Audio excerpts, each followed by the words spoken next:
Mga gini pinaka-happy moment sa mag-uuma.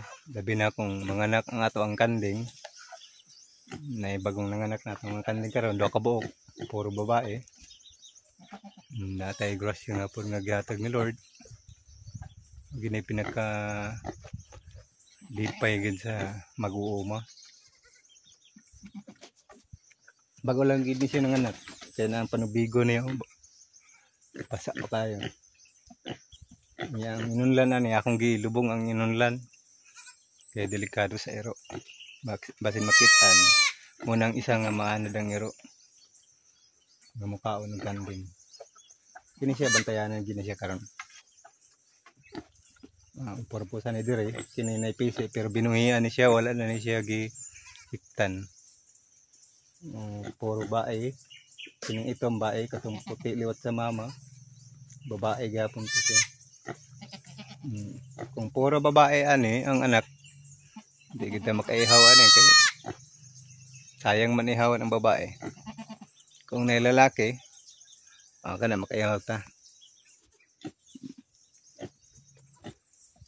Maano siya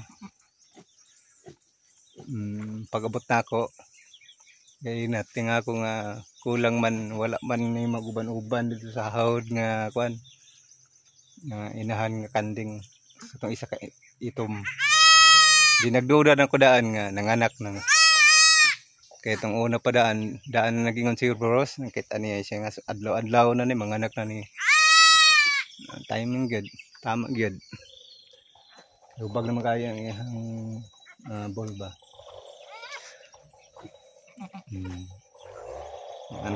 Unlimited kay tag pagkaon dere unlimited kay tag pagkaon din binuhian na sila. Unlimited binuhian na sila dere ang area. Binuhian wa tay tanom din nga kuan. Except lang sa mais na okra din po ni sila mga ang mais mga tagas na hindi na kaya na buhay din na buhian sa katong mga gagmay ora may pangaon nila. Mara to update healthy kayo ang atong buhi. Healthy kayo.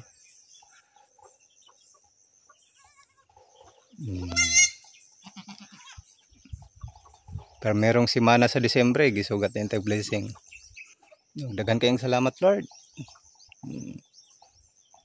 Agwanta hinay lang ta.